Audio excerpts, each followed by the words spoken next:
There's some pretty talented big men on your team right now, and two of those guys, Cam Bairstow, Isaac Humphries, both of those guys have played in the NBA, and of course Daniel Johnson played for the Boomers and has been one of the best big men in the NBL for the past decade. What are you benefiting from being around those guys? You're going up against those guys in training every day. Who's the toughest guy to guard?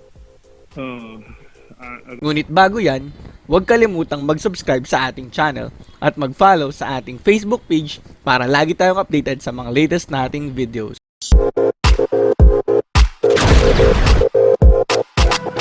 You signed with the Adelaide 36ers. You decided to skip college basketball and play in the NBA's G League with their development team, the G League Ignite. I know that was a bit of a difficult experience. COVID played a role in it, but unsure how that all played out. So what can you tell us about your experience with the G League Ignite? How did that all play a part? Yeah, unfortunately, the stint I had with the G League Ignite didn't really work out for me, and the COVID restrictions and everything, it just wasn't a good year.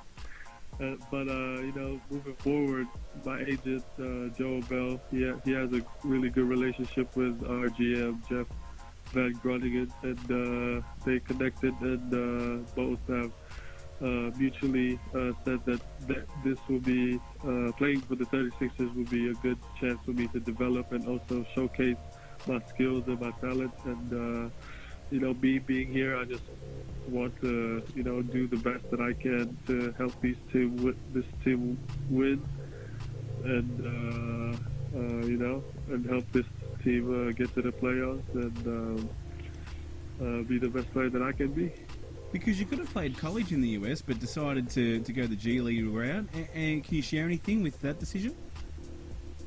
Yeah, I mean, I visited some colleges, and as soon as the G League Ignite thing went up, and after I've heard the news that I was one of the players selected to have that offer, and it was almost a no-brainer, coming from high school, and knowing that the G League said that it would be a really good path to be in, before making it to the NBA. So it was almost a no-brainer for me.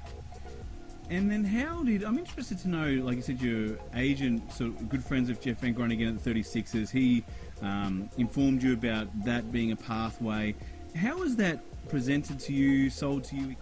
I have a really good relationship with my manager and my agent, and they explained to me a lot about Adelaide and the NBL as a whole.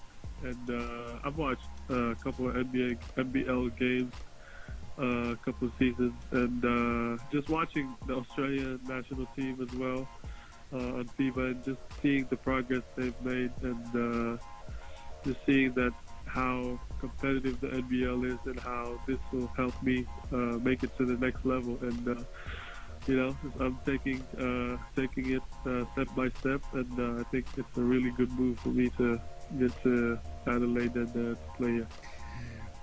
Exactly. During that time period where you were working out things with the G League, coming out to Australia, was the Philippines ever an option? Was it never an option to play for a team in the Philippines? I don't really think so. I didn't really consider going back home and play for the PBA at that time. I was really focused on the NBA and the G League, and the next step. And I think Europe and Australia is the top choices, top options for me, and I chose to play for the NBL. Well, it's probably things like NBA being that's the goal. It's going to be easy to see it's easier to be seen by NBA coaches and things playing in a league like Australia or the G League, right? Yeah, makes sense. I mean, even though you had nothing to do with it, you mentioned the Boomers program, and there was that Boomers Philippines World Cup qualifier that ended up in a basket brawl, I guess. I was wondering, even though you had nothing to do with it, how often are you asked about that? I would think fairly often, right? But I talked about it with my teammates here in Adelaide, actually. Okay. Yeah, because when I first came here, like that's one of those things that we talked about. We kind of joked about. It was actually crazy because I was, I think, 14, 15 at that time, and we were playing under 17 World Cup in Argentina, and that happened. And the next day, we were on the same bus as Australian under 17 team, and it was quiet and. It was a crazy experience, but I'm really happy to see how we've evolved and we've become better as a team and as a country as well.